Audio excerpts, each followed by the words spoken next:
এটা দুর্ভাগ্য হলেও সত্যি যে বিজেপি পশ্চিমবাংলায় ডেমোক্রেসি আদতেও আনতে পারবে কিনা তা কিন্তু একটা সংশয়। ৭২ বছর বয়সী মমতা বন্দ্যোপাধ্যায়ের পক্ষে রাস্তায় নেমে আর আন্দোলন করা সম্ভব নয় দুটো কারণে। একটা বয়সের ভার, আরেকটা হলো ১৫ বছরে তার অপশাসনের ব্যাগেজ। কিন্তু যে ঘটনাগুলো ঘটছে তাতে কিন্তু সামান্য হলেও ইঙ্গিত মিলছে যে বিজেপির তৃণমূলীকরণ শুরু হয়েছে। যেভাবে ডিম ছোড়া হচ্ছে আজকে, মানে ২ মাস প্রায় হতে চলল সরকারের, তারপরেও যখন ডিম ঢিল ছোড়া, গালাগালি করা এইসব চলছে, কোনো একটা আনকন্ট্রোলড মাস তৈরি হয়েছে। স্যার, আমরা যেটা দেখলাম যে ঋতব্রত তিনি কিন্তু দলের যে আহ, দলটা নিজের নিয়ন্ত্রণে আনার জন্য কমিশনে গেছিল। এখানে দলটাকে ভাগাভাগি, দলটা নিয়ে কাড়াকাড়ি রীতিমতো লাগছে মমতা বন্দ্যোপাধ্যায়। দেখো, মানে তৃণমূল কংগ্রেস থাকবে না, বাংলা কংগ্রেসের মতন একদিন শেষ হয়ে যাবে, এটা আমরা সবাই বলছিলাম। এখন তারপরে এত দ্রুততার সাথে তৃণমূল কংগ্রেস বিভাজন হবে, এবং বিভাজন কাদের নেতৃত্বে হচ্ছে? যারা মানে পুরনো তৃণমূলী তারা নয়। ঋতব্রত বন্দ্যোপাধ্যায় যে সিপিএম থেকে গেছেন, তার মাধ্যমে তৃণমূল কংগ্রেসটা ভাঙলো, এবং তারা দাবি করছে তারাই মূল তৃণমূল। সাধারণভাবে আমি মানুষের সাথে কিছু কথা বলেছি, মানুষ কিন্তু এখনো বিশ্বাস করে যে তৃণমূল কংগ্রেস মানেই মমতা বন্দ্যোপাধ্যায়। দেখো, ইলেকশন কমিশনের যে নিয়ম, সেই নিয়ম হলো কোন দল যখন ভাঙে তখন তার সাংগঠনিক সদস্য কার্ড দেখে, অর্থাৎ এক্ষেত্রে তৃণমূল কংগ্রেসের ওয়ার্কিং কমিটি, স্টেট কমিটি, জেলা কমিটি, এই সদস্যরা কার দিকে। আরেকটা হলো লেজিসলেটিভ সদস্য, যারা মানে বিধানসভা লোকসভা সদস্য কারা, তারা কোন দিকে। এই দুটো জায়গা থেকে কিন্তু আমি লক্ষ্য করতে পারছি যে ঋতব্রত দাবি জানাচ্ছে যে তারাই মূল তৃণমূল কংগ্রেস, কিন্তু যারা লোকসভার সদস্য ২০ জন, তারা তো বেরিয়ে গেছে, বেরিয়ে একটা নতুন দল তৈরি করেছে এনসিপিআই। ঋতব্রত তো তাদের ক্লেম করতে পারবে না। তাহলে লোকসভায় বা রাজ্যসভায় এখনো কালীঘাট তৃণমূল সংখ্যাগরিষ্ঠ, অন্তত ৫ জন ৬ জন যাই বেঁচে থাকুক না তো। বিধানসভাতে অবশ্যই ঋতব্রত বন্দ্যোপাধ্যায়দের গ্রুপ ৬৫ জন এখন তাদের সাথে আছে। এর ৬৫ নাও হতে পারে, কম হতে পারে, কিন্তু তাদের সংখ্যাটা বেশি হতে পারে, অবশ্যই বেশি। কুণাল ঘোষ মানে কালীঘাট তৃণমূল। অর্গানাইজেশনাল লেভেলে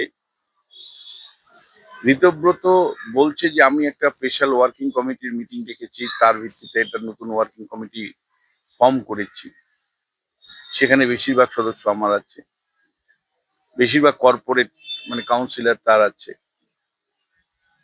বেশিরভাগ পঞ্চায়েত সদস্য তার আছে, জেলা পরিষদ সদস্য তার আছে। অর্গানাইজেশনাল লেভেলে দেখো, নিয়ম হলো ডকুমেন্টেশন দেখানো। নির্বাচন কমিশন কিন্তু দুই পক্ষকেই বলেছে আপনারা আপনাদের সমর্থনে, বক্তব্য আপনাদের দাবির সমর্থনে আপনার ডকুমেন্ট দিন, নথি দিন। দেখো, ৩টে ভবিষ্যৎ হতে পারে। একটা হতে পারে যে সিম্বলটা রিজার্ভ করে দিতে পারে, যতক্ষণ পর্যন্ত ইলেকশন কমিশন স্যাটিসফাইড না হবে যে এই ঘাসফুল চিহ্নটা আপনারা ব্যবহার করতে পারবেন না। দ্বিতীয় আর একটা বিষয় হতে পারে, সেটা হলো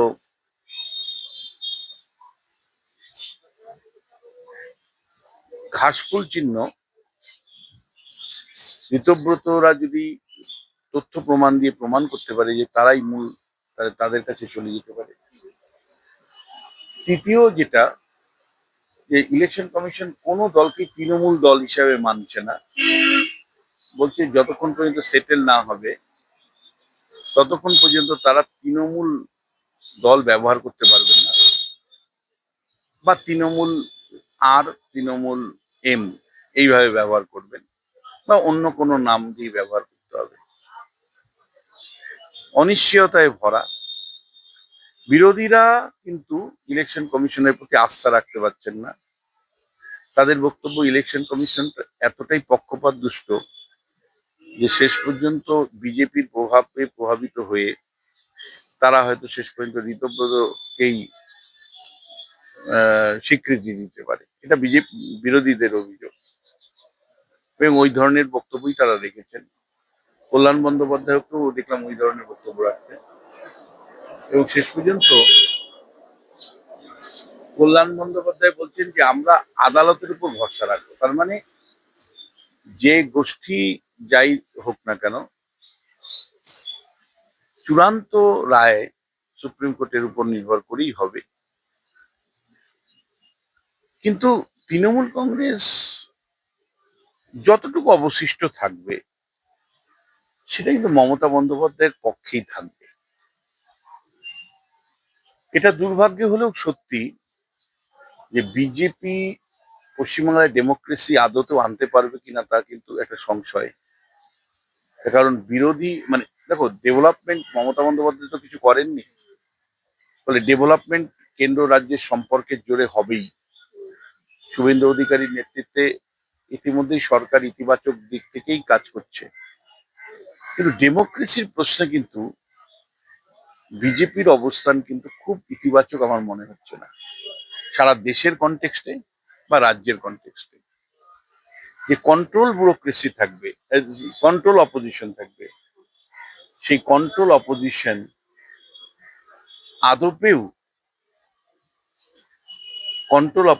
আদপেও জনগণ এর চাহিদা দাবি দাবাগুলো তুলে ধরতে পারবে, এই প্রশ্নটা রাখছে, অনেকেই করছেন। এরকম নিয়ন্ত্রিত বিরোধী আদতেও পশ্চিমবাংলায় আহ গণতান্ত্রিক পরিবেশ রক্ষা করতে ইতিবাচক ভূমিকা পালন করতে পারবে? যে ঋতব্রত বন্দ্যোপাধ্যায়দের যেভাবে স্বীকৃতি মিলল এবং তাদের সাথে শাসক বিজেপির যেভাবে সখ্যতা দেখতে পাচ্ছি, তাতে আদতেও পশ্চিমবাংলায় বিরোধী থাকবে? এরকম একটা পরিস্থিতিতে দেখো, সিপিএম কংগ্রেস কি উঠে আসতে পারে? বিরাট সুযোগ আছে সিপিএম দলের, বিরাট সুযোগ আছে সিপিএম দলের।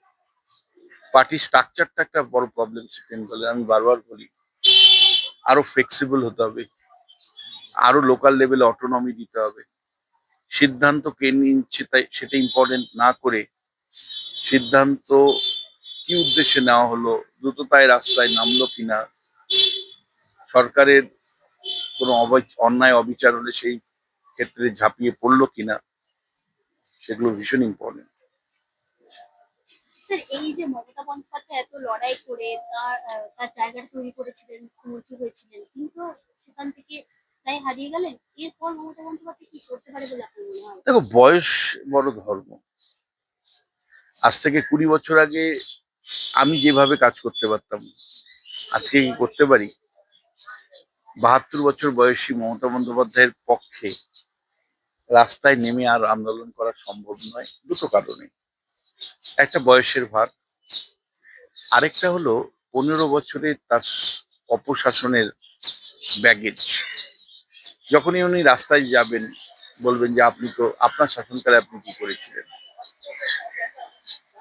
কিন্তু তারপরেও তৃণমূল নাম দিয়ে যদি ভোট হয়, তাহলে যতটুকু ভোট 1% 2% ভোট যা আসবে তৃণমূলের বাক্সে, সেটা মমতা বন্দ্যোপাধ্যায়ের নামেই হবে। কারণ মমতা বন্দ্যোপাধ্যায়কে সমাজের একটা বড় অংশ রিজেক্ট করেছে 26-এর নির্বাচনে, কিন্তু তারপরেও যতটুকু ভালোবাসা তৃণমূল কংগ্রেস কোনো নেতা যদি পান, সেটা মমতা বন্দ্যোপাধ্যায়ই পাবেন। প্রচুর অন্যায় অবিচার তার বিরুদ্ধে হয়েছে। লড়াইয়ের সংগ্রামের মধ্য দিয়ে মমতা হয়েছিলেন, কিন্তু মমতা নিজের অবস্থান রাখতে পারেননি মুখ্যমন্ত্রী হয়ে। শাসক যে যখন হয় সে অত্যাচারী হয়। শাসক সবসময় অ্যাবসলিউট পাওয়ার চায়। শাসক সবসময় চায় বিরোধীকে দমন করে রাখতে। ফলে এখন দেখার যে আগামী কিছুদিনের মধ্যেই তো ধরো সরকারের মূল্যায়ন হবে, মমতা বন্দ্যোপাধ্যায় এর নৈতিক কোনো এখতিয়ার থাকবে না তার বিরুদ্ধে কথা বলার। কারণ তিনি বিরোধীদের গলা টিপে মেরেছিলেন। শুভেন্দু অধিকারীকে 100-র বেশি বার হাইকোর্টে গিয়ে মিটিং মিছিল করতে হয়েছিল। ফলে মমতা বন্দ্যোপাধ্যায়কে যদি এখন মিটিং মিছিল করার অধিকার না দেয়, মমতা বন্দ্যোপাধ্যায়ের নৈতিকতার জায়গা থেকে কিছু বলার নেই। কিন্তু আমরা তো প্রশ্ন তুলব, ডেমোক্রেসি ফর অপোজিশন। আমাদের সাথে চীনের তফাৎ কোথায়?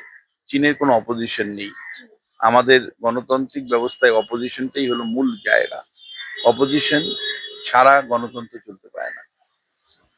ফলে সেই জায়গাটা বাম কংগ্রেস, বিশেষ করে বামেরা পূরণ করতে পারে কিনা, সেটা কিন্তু সবচেয়ে গুরুত্বপূর্ণ বিষয়। বামেরা যদি না পারে, তাহলে গণতন্ত্রের প্রশ্নে এই পশ্চিমবঙ্গ আগামী দিন সর্বনাশী যাবে। ডেভেলপমেন্ট হবে, আমি আবারও বলছি, পশ্চিমবাংলায় মমতা বন্দ্যোপাধ্যায় ডেভেলপমেন্ট করতে পারেনি, সুশাসন দিতে পারেনি, governance Mamata Bandyopadhyay completely fail করেছে। বিজেপি সভাপতি শ্রমিক ভট্টাচার্য বারবার বলছেন আপনারা আইন নিজের হাতে নেবেন না, বিজেপির তৃণমূলীকরণ হবে না। কিন্তু যে ঘটনাগুলো ঘটছে তাতে কিন্তু সামান্য হলেও ইঙ্গিত মিলছে যে বিজেপির তৃণমূলীকরণ শুরু হয়েছে। আমি বলবো না যে এখান থেকে সরেও আসতে পারে। ধরো আমি তোমায় বলছি, প্রথম 1 মাস ডিম যখন ছুঁড়েছে, তখন আমরা বলেছি যে মানুষের ক্ষোভ, বিক্ষোভ, আক্রোশ বোঝা যাচ্ছে। মানুষটা স্থানীয় বিজেপির নেতা, তারা বা কর্মী সমর্থক।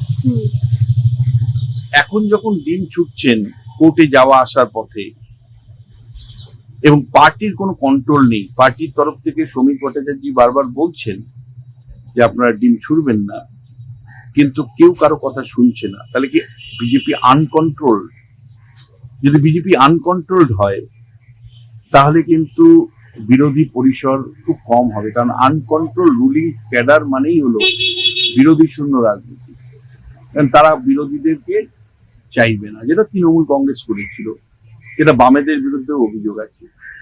ফলে শেষ পর্যন্ত বিরোধী শূন্য পশ্চিমবাংলা হবে না। তো একটা আশঙ্কা আমার আছে, এই জায়গাটা একমাত্র এই মুহূর্তে বামেরাই এবং কংগ্রেস দল, এই দুটো দলের সাথে সাথে আইএসএফ এর কিছুটা ভূমিকা আছে। ফলে বাম নেতৃত্ব জনস্বার্থে কি কি প্রশ্নে লড়াইয়ে নামেন, মিছিল মিটিং করেন, পাবলিক তাদের সমর্থন দেয় কিনা। দেখো 2024 সালে বলো, 2026 সালে বলো, বামেরা কিন্তু যথেষ্ট প্রচার করেছিল নির্বাচনের সময়, কিন্তু ভোট পায়নি। ফলে এখন দেখার, মানুষও যদি সমর্থন না করে তাহলে তো খুব একটা কিছু নেই। মানে দুদিক থেকে সমস্যাটা, বাম নেতৃত্বের জায়গা থেকে ঢিলেমি করা, ধীরে সিদ্ধান্ত নেওয়া, প্রতিক্রিয়ার রাজনীতি না করা, ক্রিয়ার সাথে সাথে সঙ্গে সঙ্গে প্রতিক্রিয়া জানাতে হয়, এটা একটা সমস্যা। আরেকটা সমস্যা হলো যে জনগণও হিন্দু, মুসলমান, খ্রিস্টান এতে ভাগ হয়ে আছে। ফলে জনগণও কিন্তু লেফট লিবারাল যে ট্র্যাডিশন, সেই জায়গাতে নেই। তো সব মিলে যেটা দাঁড়াচ্ছে, আমি খুব আশঙ্কা প্রকাশ করছি যে যেভাবে ডিম ছোড়া হচ্ছে আজকে, মানে 2 মাস প্রায় হতে চলল সরকারের, তারপরেও যখন ডিম, ঢিল ছোড়া, গালাগালি করা এইসব চলছে, কোনো একটা আনকন্ট্রোলড মাস তৈরি হয়েছে, কোনো একটা জায়গায় অসংবেদনশীল পার্টি ক্যাডার তৈরি হয়েছে। নেতৃত্ব বারবার আবেদন করতে সত্ত্বেও তারা সাড়া দিচ্ছেন না। আমার ভয় যে এটা কিন্তু এক ধরনের লুম্পেনাইজেশন অফ পলিটিক্স। এই লুম্পেনাইজেশন অফ পলিটিক্স ওয়েস্ট বেঙ্গলে আমরা বাম আমলের শেষের দিকে দেখেছি, তৃণমূলের পুরো 15 বছর ধরে লুম্পেনাইজেশন অফ পলিটিক্স দেখেছি, আর এখন বিজেপি সামান্য যে ইঙ্গিত দিচ্ছে আরেকটা লুম্পেনাইজেশন অফ পলিটিক্স এর সম্ভাবনা উকি মারছে। আমি বলছি না একেবারেই শুরু হয়েছে, উকি মারছে। ফলে পলিটিক্যাল জায়গায় কি হবে আমার বলা মুশকিল, তবে সরকারের জায়গা থেকে অবশ্যই ইতিবাচক কিছু দিক আছে। একই সাথে ফাইনালি যে কথা বলবো, যে বিধানসভার ভিতরে আইনটা তৈরি হয়েছে, আইনটা গুন্ডা দমন আইন, এটা অবশ্যই মানে দেখো পশ্চিমবাংলা যা পরিস্থিতি মমতা তৈরি করেছিল তাতে এই ধরনের শক্ত আইন দরকার ছিল, কিন্তু আইনের একটা প্রভিশন নিয়ে আমাদের ভীষণ আপত্তি আছে, সেটা হলো বিনা বিচারে প্রায় 1 বছর রেখে দেওয়া, এবং রিভিউ যারা করবেন তারা বিচারপতি সবাই নন। ফলে বিচার ব্যবস্থার অধীনে রিভিউ হয়ে যদি 1 বছর তাকে আটক রাখা হয় আমার কোনো আপত্তি নেই, কিন্তু রাজ্য সরকারের পুলিশ আধিকারিক, রাজ্য সরকারের কোনো আধিকারিক, রাজ্য সরকারের কোনো ব্যক্তি, তার সাথে 2 জন বিচারক থেকে মেজরিটি ভোটে সিদ্ধান্ত হয়ে গেল, এটা কিন্তু ন্যায় বিচার নয়। কারণ আমরা দেখেছি টাডার থেকে কোটা নির্বাচনমূলক যে কোনো আইনকে অপব্যবহার করতে শাসক তার মতন করে করে বিরোধীদের দমন করার জন্য। ফলে এই জায়গাটাও কিন্তু কনসার্নের জায়গা। আরেকটা কনসার্নের জায়গা অবশ্যই আমি বলবো, সেটা হলো যে একটু কিছু কিছু ক্ষেত্রে শিক্ষা জগতের ক্ষেত্রে আরো দ্রুততার সাথে, 2 মাস হয়ে গেছে, এখন দ্রুততার সাথে সিদ্ধান্ত নেওয়া দরকার। কোনো জায়গায় ভাইস চ্যান্সেলর নিয়োগ হয়নি, কোনো জায়গায় হয়তো ইমিডিয়েটলি আধিকারিক নিয়োগ করা দরকার, হয়তো শিক্ষক নিয়োগ প্রক্রিয়াটা দ্রুততার সাথে শুরু করা দরকার, চ্যান্সেলর নমিনি গুলো দেওয়া দরকার, কারণ প্রমোশন আটকে আছে। এই কাজগুলো যাতে হয় সেটা খুব ইম্পর্টেন্ট, মানে সেই কাজগুলোর উপর নজর দেওয়া দরকার। আর যেটা বলার, হকার নিয়েও আমার একটা বক্তব্য স্পষ্ট আছে, সেটা হলো যে দেখো মানে আমরা যেভাবে তৃণমূল হকার বসিয়েছিল তার বিরোধী আমি, এবং রাস্তাঘাটে চলাফেরা করতে পারতাম না। ফলে হকাররা যেভাবে তৃণমূল বসিয়ে টাকা রোজগার করার ব্যবস্থা করেছিল সেটা কোনো মতেই কাম্য নয়, এবং সেটা উচ্ছেদ করাটাই স্বাভাবিক।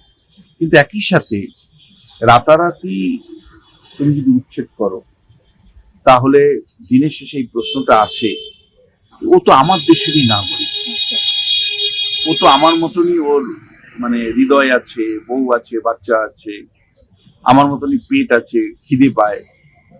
তাহলে কোনো একটা জায়গায় ওয়েলফেয়ার স্টেটে সরকারের কিছুটা দায়বদ্ধতা থাকে। তাহলে সেই জায়গা থেকে পুনর্বাসন ছাড়া যে হকার লাগাতার উচ্ছেদ চলছে, যদিও আমি আবার বারবার বলছি যে যেভাবে হকার বসানো হয়েছে, রাস্তা আটকে, স্টেশন আটকে, সেটা কোনো মতেই সমর্থন করি না।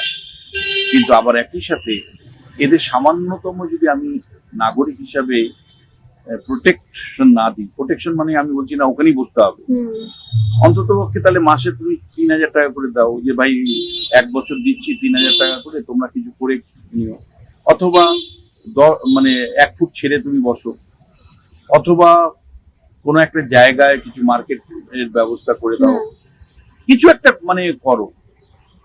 এবং ফাইনালি যেটা তোমায় বলে আমি শেষ করব, সেটা হলো যে আমরা মনে করি যে রাজ্য সরকার কে মানে দ্রুততার সাথে কিছু প্রতিশ্রুতি তাদের টাইম বাউন্ড ছিল, সেগুলো পূরণ করা দরকার। যেমন 45 দিনের মধ্যে ডিএ মিটিয়ে দেওয়া বলেছিল, সেই প্রশ্নটা যেমন আছে। ডিএ শুধু 20% যথেষ্ট নয়, আরো মানে যে প্রতিশ্রুতি, বিরোধী থাকাকালীন একরকম, বিরোধী শাসক হয়ে গেলে আরেক রকম, সেটা তো হতে পারে না। মানে সেই জায়গাটাকেও দেখা উচিত। আর প্রচুর রিফর্ম, সংস্কার, ধরো এই বিজেপি দল তারা এক সময় বলেছে যে পশ্চিমবঙ্গে পঞ্চায়েত নির্বাচন আইন খুব দুর্বল, ইলেকশন কমিশনের আইন খুব দুর্বল। আমরা আশা করব পঞ্চায়েত বা পুরসভা নির্বাচন যাতে স্বাধীনভাবে ইলেকশন কমিশন মানে পরিচালনা করতে পারে, তার জন্য ইলেকশন আইনের যে দুর্বলতাগুলো আছে সেই দুর্বলতাগুলো যাতে তারা পূরণ করে। অর্থাৎ যেমন ইলেকশন কমিশন যাতে নিজের থেকে নির্বাচনের দিনক্ষণ ঠিক করতে পারেন, ইলেকশন কমিশন যাতে কেন্দ্রের ফোর্স, সেন্ট্রাল ফোর্স যাতে নিজের থেকে আনতে পারেন, রাজ্য সরকারের বাজেটে যাতে সরাসরি ইলেকশন কমিশন বরাদ্দ মানে হেড থাকে, মানে সরাসরি বরাদ্দটা ইলেকশন কমিশনকে দেওয়া, একে বলে ইলেকশন হেড, মানে election commission, state election commission head রাখা উচিত। স্টেট ইলেকশন কমিশনের কর্মী বর্গ বাড়ানো উচিত এবং তার একটা স্থায়ী অফিস দরকার, ভাড়া অফিসার। ফলে এই আইনি সংস্কারগুলো সেটা ইলেকশন কমিশন সংক্রান্ত হতে পারে। যদি সত্যি সুশাসন প্রতিষ্ঠা করতে চাও তাহলে হিউম্যান রাইটস কমিশনকে শক্তিশালী করতে হবে, মানবাধিকার কমিশনকে করতে হবে। একইভাবে তোমাকে শিশু সুরক্ষা সংক্রান্ত কমিশন, নারী কমিশন, মহিলা কমিশন, উইমেন কমিশন, অর্থাৎ যেগুলো আধা তোমার গিয়ে কোয়াজি বা আধা সাংবিধানিক সংস্থা, সেইগুলো গণতন্ত্রের প্রহরী হিসাবে কাজ করে। সেই জায়গাটা কিন্তু শক্তিশালী না করলে গণতন্ত্র মজবুত হতে পারে না। ফলে এগুলো তৃণমূল কার্যত দলীয় নিয়ন্ত্রণে নিয়েছিল। উইমেন কমিশন, শিশু সুরক্ষা commission, state election commission, human rights commission, এগুলোর অটোনমি ব্যাপারে সরকার কি ভাবছে ভীষণ ভীষণ ইম্পর্টেন্ট আমার মনে হয়। এবং একই সাথে তোমাকে ফাইনালি এটা বলে শেষ করব যে পাবলিক পার্টিসিপেশন, মানে এটা যেন এমন না হয় যে সবটাই বিজেপি পার্টিসিপেশন। সরকারের কাজের সাথে যুক্ত করতে গেলে বিভিন্ন স্তরের মানুষকে যুক্ত করতে হবে, বিভিন্ন বর্ণ ধর্ম মানুষকে যুক্ত করতে হবে, হিন্দু মুসলিম নির্বিশেষে। সমস্ত ধর্মের মানুষ, সমস্ত বর্ণের ভাবনার মানুষ, তিনি সবসময় বিজেপির লোক হবেন এমন নাও হতে পারেন। ফলে সেইটা শুধু কথায় না রেখে, কথায় তো অনেক বক্তব্য রাখা যায়, কথায় না রেখে সরকারের কাজের মধ্যে যদি রূপান্তরিত করতে পারে তাহলে কিন্তু জনগণের মঙ্গল হবে।